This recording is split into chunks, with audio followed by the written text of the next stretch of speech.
Jadi tahu Yogyakarta yang dulu dan Yogyakarta yang sekarang. Nah, ini rasanya ada dua hal yang ingin saya sampaikan pada ruangan ini, yaitu pertama, lama-lama tata ruang. Saya kehilangan Jogja saya. Betul-betul. Apalagi Malioboro. Saya hanya akan pesan kepada panitia lomba atau apa itu, lomba-lomba apa itu. Yang terakhir, mbok yo, Malioboro itu tidak ada pemean. Satu, pemean. Katok-katok baca. Jejer-jejer di Malioboro. Satu pemean. Yang kedua, pawuan. Bukan teh umum ya. Pawuan dari makanan. Yang ketiga, spanduk-spanduk elek-elek yang menutupi seluruh apa yang ada di Yogyakarta itu.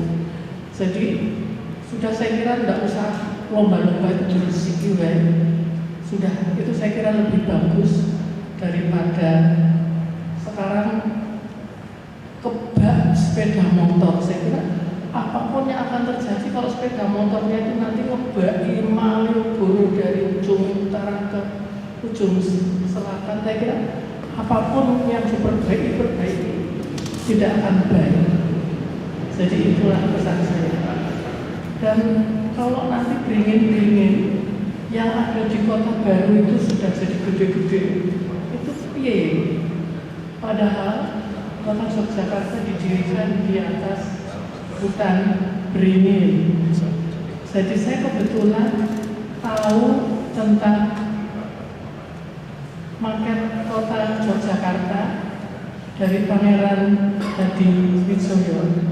Konsepnya Sojana di kota Yogyakarta dari Pangeran Hadiwijaya almarhum yang berpesan kepada saya, janganlah orang Jogja menanam cemoro, menikah Griolandi. Pada waktu itu Pak Pangeran Hadiwijaya berbeda pendapat dengan Bapak Wali Kota yang ingin menanam palem raja di Malioboro, dan beliau ingin mengembalikan Tanjung di Malioboro. Dan pada waktu itu Tanjung di Pangurahan saja tidak boleh. Lalu beliau tidak mau bicara lagi tentang pohon-pohon itu, tetapi kemudian kami dari galeri para seniman di galeri seni Sono membuat hutan beringin di seni Sono yang sekarang ada 2 beringin itu. Jadi beringin itu yang betul sekali di seni Sono itu, ini tanaman kami.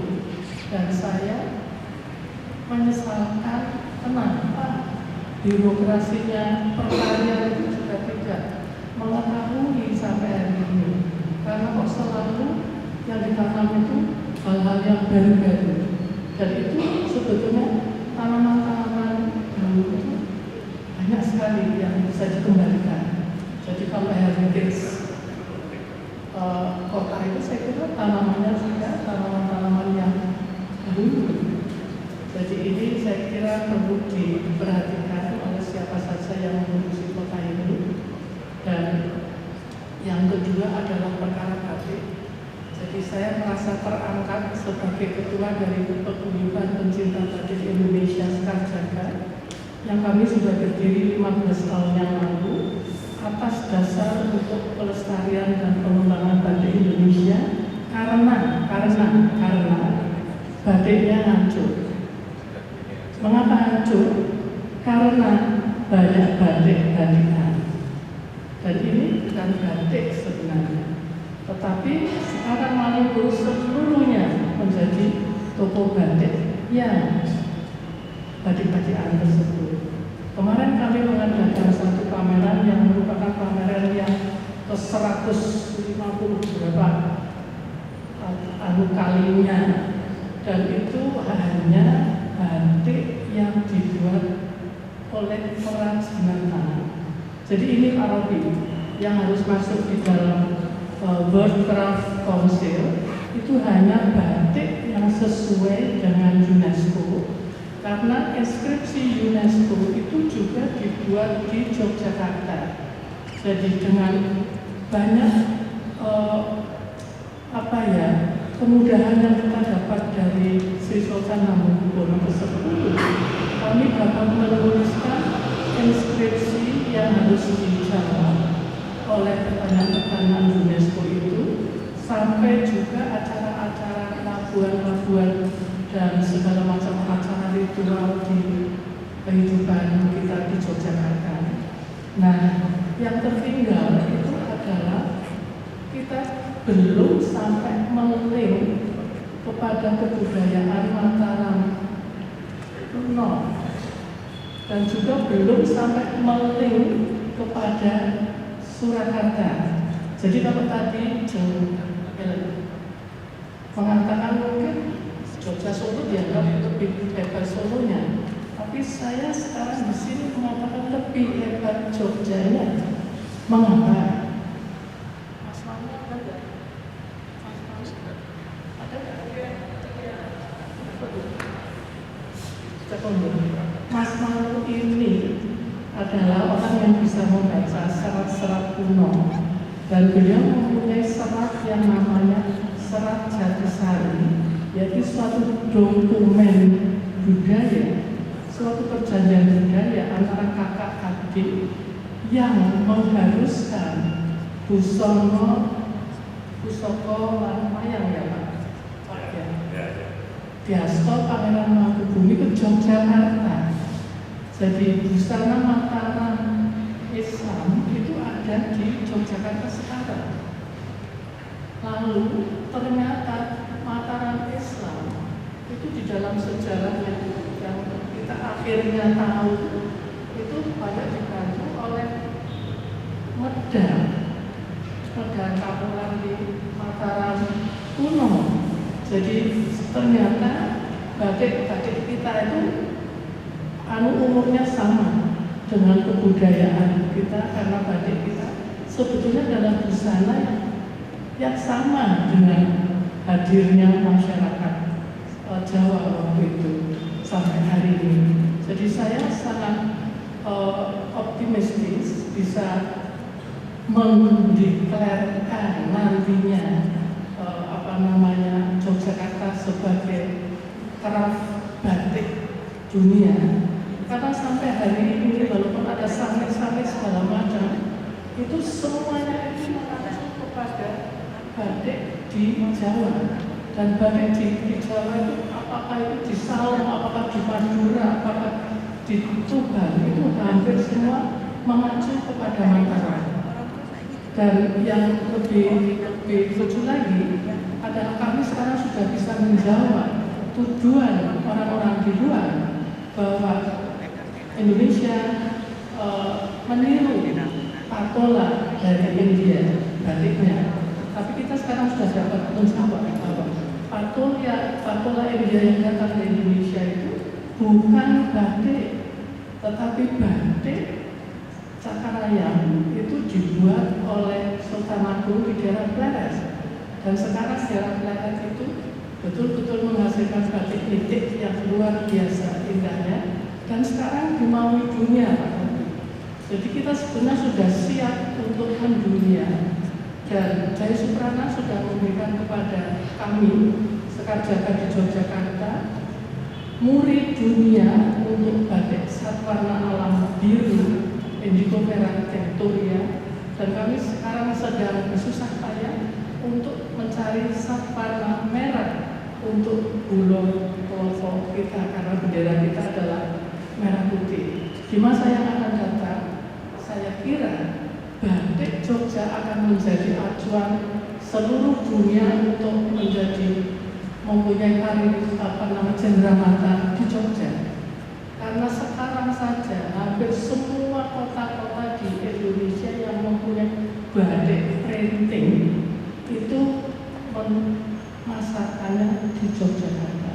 Dan dengan sangat sedih kita terpaksa mengatakan teman-teman yang mencari batik di Yogyakarta itu pusat karena batiknya bukan batik tetapi adalah tekstil bermotif batik. Nah, ini yang akan kita perangi sehingga kami akan memerangi dengan cara batik itu ada yang sangat murah dan ada yang sangat mahal.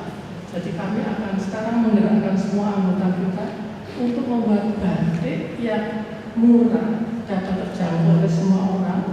Karena sebetulnya 200 sekian rakyat Indonesia pemilih atau tidak harusnya memakai batik sebagai jati diri busananya.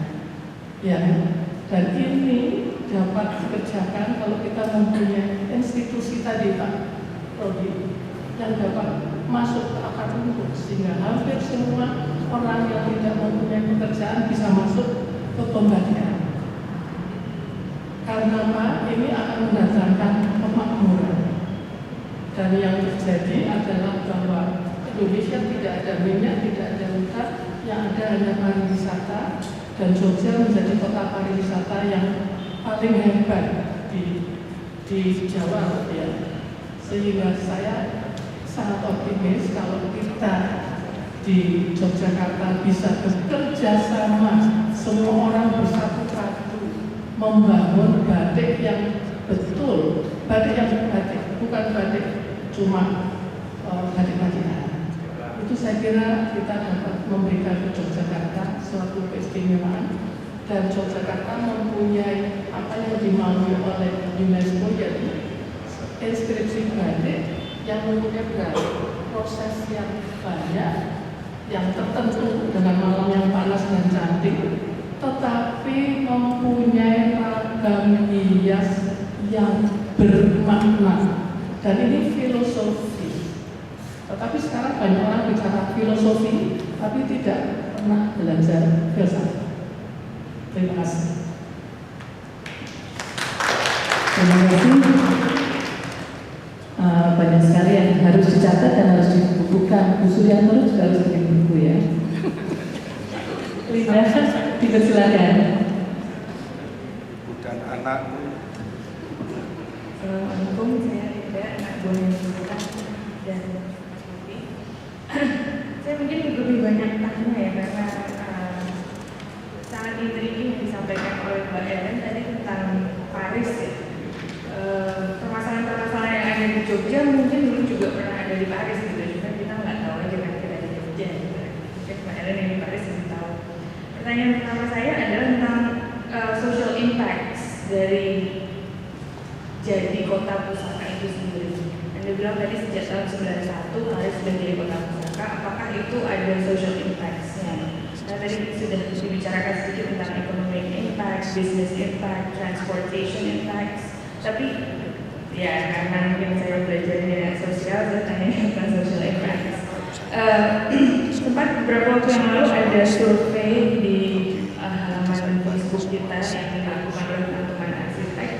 Kemudian sebenarnya saya ingin tanya, ada nggak sih yang sekalian menanyakan tentang sejauh mana, mungkin ini ke Bu Sita ya, sejauh mana masyarakat Jogja sendiri itu mengerti tentang budayanya. Karena jangan-jangan yang tahu hanya orang-orang yang di sekitar sini saja, yang di luar itu mungkin nggak tahu apa itu, betapa pentingnya batik, betapa pentingnya bangunan dan sebagainya. Persepsi mereka tuh sejauh apa sebagai penduduk, sebagai penghuni dari kota ini sendiri.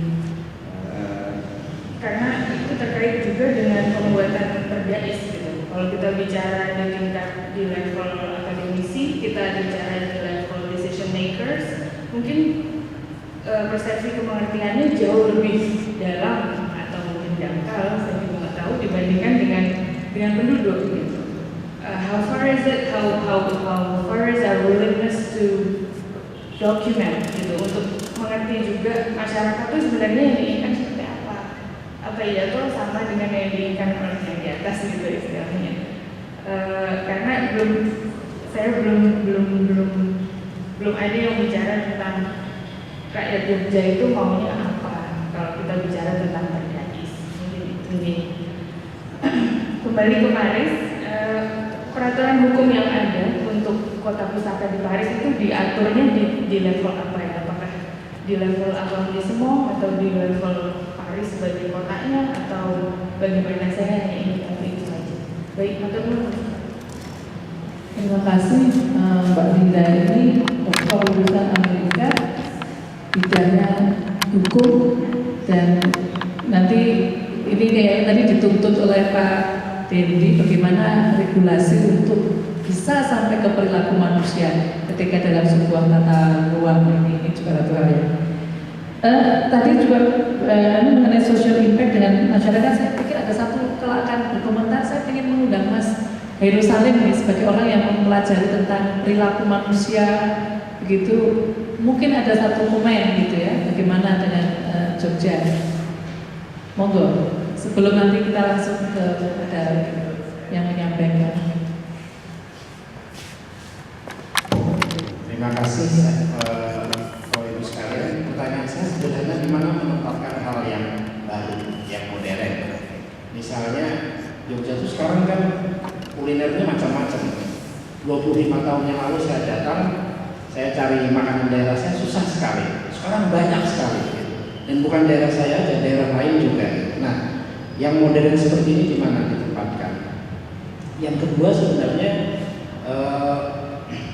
bagian dari yang modern juga, banyak sekali seniman, sastrawan, pelukis atau apapun di Jogja ini setelah meninggal hilang jejaknya karena mungkin rumahnya terjual atau apapun. Nah, saya kira mungkin dalam hal Paris ya, banyak orang sebelum ke Paris itu didahului dengan membaca karyanya, sehingga di kepalanya itu sudah ada imajinasi mana yang gereja yang diceritakan oleh Victor Hugo misalnya, di dalam si bongkok dari Notre Dame misalnya. Banyak imajinasi itu sudah dibentuk oleh karya-karya sastra. Nah, yang ini kan karya acuan di dalam sastra itu kadang-kadang sudah tidak ada lagi. Kemudian si sastrawannya sendiri hilang jejaknya karena rumahnya terjual atau apa. Dulu ketika Omar Khayyam meninggal, Mas Gun tuh SMS, itu rumahnya dijadikan museum dong katanya. Ya, tapi rumahnya rumah dinas kemudian diambil lagi oleh UGM ya. Nah, kita nggak tahu gitu. Memang ada beberapa yang kemudian jadi nama jalan ya. Mungkin yang paling besar tentu saja Avandi. Selain nama jalan, juga karena dia sempat meninggalkan tempat yang bagus dan lumayan besar. Tetapi banyak yang hilang sebenarnya. Ini di mana menempatkannya? Karena acuannya juga hilang, rumahnya hilang. Mungkin orang juga lupa karya sastranya dan lain-lain. Sebenarnya ada contoh yang sederhana. Saya punya keponakan 2 atau 3 orang pernah datang ke Jogja, yang dituju pertama kali ternyata bukan Malioboro tapi Saidan. Ini karena ada Syekidok gitu. Karena ada lagu itu gitu. Om, saya diantar ke Saidan dulu. Waktu itu saya sempat nggak tahu karena jadul ya. Oh, ternyata itu lagu Syekidok gitu. Dan di situ kulinernya juga jadi ramai karena lagu itu gitu, di bawah itu. Nah, acuan kayak ini banyak hal yang saya nggak tahu di mana menempatkan yang baru-baru begini. Mungkin Pak Daud ya, mungkin juga Bu Sita. Yang terakhir saya hanya komentar sedikit karena kebetulan akhir tahun yang lalu saya bersama teman-teman ikut dalam satu riset tentang warisan budaya dunia ini, terutama di Bali, di Jatiluwe. Betapa sulitnya di sana yang masyarakatnya sedikit, yang hanya hamparan sawah, tetapi complicated sekali, menyangkut regulasi. Dan pelanggar pertama regulasi itu adalah pejabatnya. Jadi ada satu regulasi di sana, di pinggir jalan tidak boleh mendirikan bangunan apapun. Itu namanya, saya lupa. Regulasinya ada namanya sawah bebas. Saya lupa namanya ya. Tetapi kemudian di beberapa pinggir jalan itu sudah berdiri beberapa bangunan yang nggak bisa apalagi karena itu milik anggota DPR, milik Kapolres, gitu. Orang-orang Bali yang di Jakarta. Gitu. Lalu kemudian pemerintahnya membuat tata ruang yang baru lagi, regulasi. Jadi panjangnya yang tidak boleh dibangun itu jadi menyempit dan yang sudah didirikan menjadi pengecualian. Nah, saya nggak tahu karena masalahnya ini kawasan ya, bukan bangunan yang utuh yang pemerintah bisa menjaga. Kalau kawasan terkait dengan orangnya. Mereka kadang-kadang bilang apa urusannya ini rumahku sendiri, tanahku sendiri. Gitu. Kadang-kadang muncul hal-hal seperti itu sehingga relevan pertanyaan bagaimana social impact tadi. Terima kasih. Saya mau tanya istilah yang banyak digunakan istilah itu adalah warisan budaya. Tapi akhir-akhir ini atau mungkin sudah dalam 10 tahun yang terakhir, para pelestari, pejuang pelestari menggunakan istilah pusaka ya. Lebih positif karena warisan itu bisa negatif. Jadi dalam pengusulan itu harus jelas istilahnya mana yang dipakai. Kedua tentang kota Bandung, kita jangan meremehkan Surarata Solo, karena dia juga memiliki konsultan rektor sendiri. Saya khawatir ini bahkan akan menimbulkan reaksi. Walaupun Solo dan Jogja adalah menurut Pak Hanum sister city, menurut Pak Baikuni menyatunya harus dari Wonogiri. Jadi ini harus diperhatikan. Bisa timbul sesuatu masalah yang tidak duga. Yang ketiga adalah Daud ya. Karena pengajuan dari PCT itu juga cukup lama. Siapa yang maintain konsep awal supaya hadir pada saat pemilihan itu tetap terpelihara? Karena tadi saya katakan tarian-tarian kepentingan banyak sekali. Ya, datang dan sebagainya. Kemudian satu pertanyaan yang agak menggelikan, tapi mohon komentar dari dulu. Saya punya teman kelahiran Malaysia, asal dari India, warga negara Amerika, agamanya multi agama. Jadi kalau Jumatan, kalau Minggu ke gereja, karena pendidikan seperti itu. Nah dia kalau ke Jogja, jalan dalam jarak yang sama di Jogja, di Solo, atau di Bandung, di Bandung atau di Surabaya. Langkah kaki dia itu rasa berat kalau di Jogja. Apakah ada metafisis di bawah tadi Mas tadi akan ikut bahas? Pikiran saya di bawah bumi ini. Apakah ada sesuatu di bawah secara ekologis? Kemudian yang terakhir Pak, tentang rencana Perda Tata Ruang mungkin bisa memperkaya konsep heritage city. Bagaimana kalau kita kembangkan melalui ide dasar Desa Moncolimo? Desa itu kan ada kaitannya sama tata ruang. Yang itu juga sinonim dengan kiblat papat lima pancer. Itu kan arah tata ruang lagi. Bisa juga sulur pakat lima pancer. Ini budaya. Nah, bagaimana kalau konsep pemekaran kota yang sirkular dengan ring road, outer itu dimix dengan sarana radial, ya, di mana pancernya di tengah, kemudian yang disimbolisasikan sebagai masjid atau negari di 4 sisi itu adalah kota-kota satelit yang dikembangkan sehingga kota ini bisa terlindungi. Nah, tentu saja konsep filosofis ini kalau bisa diterapkan, istimewa tenang. Tapi kalau kita juga akhirnya masuk kota Jogja sama saja dengan masuk ke kota yang lain, tidak ada istimewanya dari sisi tata ruang juga. Nah, ini mungkin bisa terlaksana, mungkin ya. Karena ada ide mau mengembangkan sub kawasan Tugu itu menjadi CBD. Nah, di sana bisa terjadi intermoda antara kereta api dengan pesawat, dengan taksi, dengan bis dan sebagainya. Kalau itu ruangnya mungkin, kan tata ruang itu kan constraint-nya kan lahan. Nah, apakah itu dimungkinkan? Paling tidak secara konsep, ada konsepnya. Jadi kalau konsepnya nggak ada lah, istimewa gimana? Walaupun mungkin itu memberikan contoh-contoh yang kecil saja gitu ya. Tapi didukung oleh konsep. bahwa pengembangan di 4 sisi kota satelit itu untuk melindungi kota ini. Terima kasih. Assalamualaikum warahmatullahi wabarakatuh. Terima kasih atas penyampaian pertanyaan. Dan saya pikir tidak harus dijawab semuanya ya, karena banyak hal yang memang membutuhkan masih membutuhkan banyak aspek. Di sisi yang lain, kita masih punya waktu berapa menit untuk buka puasa? 15 menit. Jadi monggo Pak Daud, Pak ingin merespon apa yang tadi disampaikan. Banyak sekali memang ada pertanyaan yang terkait. Mungkin kalau komentar mengenai batik lebih banyak komentarnya.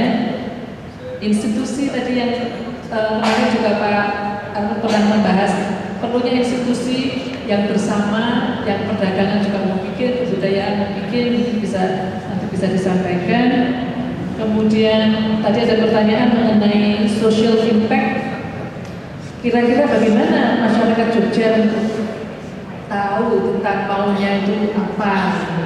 Nah, mungkin juga experience dari Helen. Kemudian peristilahan, monggo.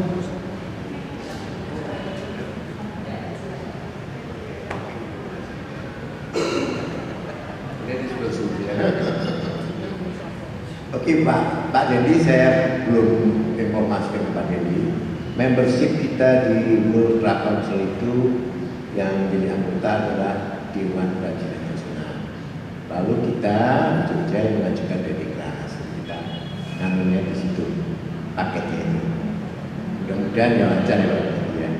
Yang kedua masalah kelembagaan, ya ini sedang digodok bentuknya. Kelembagaan itu akan menjadi kelembagaan itu mungkin kita bisa cari model yang terjadi di Thailand. Ini sedang kita lakukan studi.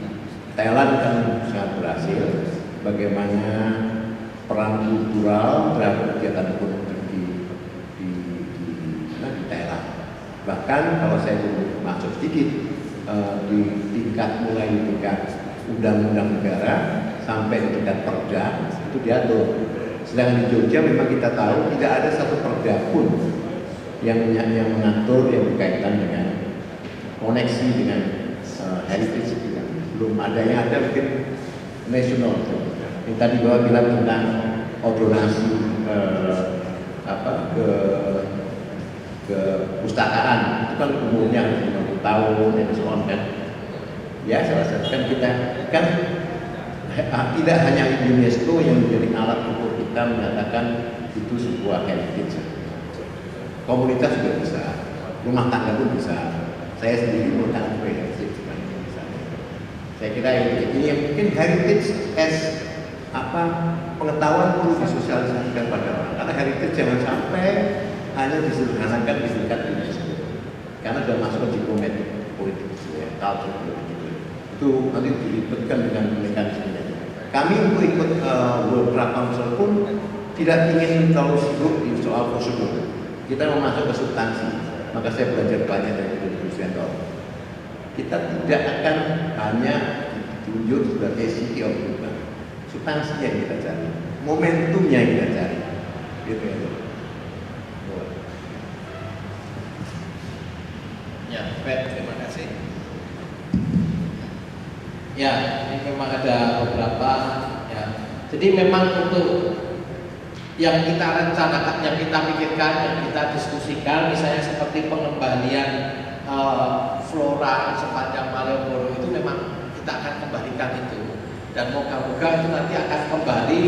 Kalau memang fauna ini kan lebih sulit kita, kalau floranya agak lebih mudah dilakukan. Nanti kalau moga-moga faunanya akan ikutan, misalnya seperti glade itu kalau cocok tanamannya kan otomatis habitat dia itu akan tercipta. Nah itu ya, dan itu kita akan kembalikan seperti itu memang sejak awal seperti itu ya. Ya kemudian mungkin lebih pada tadi langsung ke Pak Harius ya, yang modern ditaruh di mana? Ini tadi sebenarnya hampir sama dengan yang Pak Dedi. Jadi kita sudah memikirkan Pak, hanya penamaannya saja berbeda. Memang sebetulnya yang inti kota itu nanti akan dipatok dengan patok itu. Dan kita proses pengembangannya itu betul seperti yang dikatakan tadi pakai ring, dan itu kita menggunakan konsep mandala. Gitu. Jadi mandala itu kan sebenarnya hubungan antara kalau yang 4 arah dan 1 tengah itu kan sebetulnya hanya entitas, belum mengkaitkan dengan keterhubungan. Nah, kalau konsep mandala itu justru akan menghubungkan, karena mandala itu sebenarnya sinergi antara bagian-bagian itu. Ketika yang di tengah memancarkan kekuatannya ke kiri kanan dan ke arah penjuru itu, sementara yang dari penjuru itu mendukung ini dan juga termasuk melindungi. Oleh karena itulah misalnya saja kemarin sudah terpikirkan apakah mungkin inti kota Jogja yang seperti itu kemudian nanti akan ada penyangganya. Nah, hal-hal yang modern dan sebagainya itu nanti akan diplotkan masing-masing di daerah-daerah yang mungkin akan kita buat semacam tematik pengembangan kota Jogja itu. Misalnya seperti itu. Nah, kan harus ada kita tidak mungkin menahan ekspresi modernitas dan sebagainya itu. Nah, itu akan diberi ruang sebagai penyangga itu di daerah-daerah penyangga itu. Itu yang kita pikirkan seperti itu. Dan kita beri nama itu sebagai konsep mandalanya. Jadi yang inti itu sebagai daya tarik misalnya. Jadi seperti hotel-hotel itu mestinya di samping-samping, tidak di tengah kota. Apa? Nah, sebetulnya seperti Manunggaling Mangkubusi bukan konsep Jogja Pak, kalau kita mau melacak seperti itu Pak. Nah, karena ini semuanya seperti yang saya katakan tadi, itu adalah suatu perpaduan konsep-konsep yang kemudian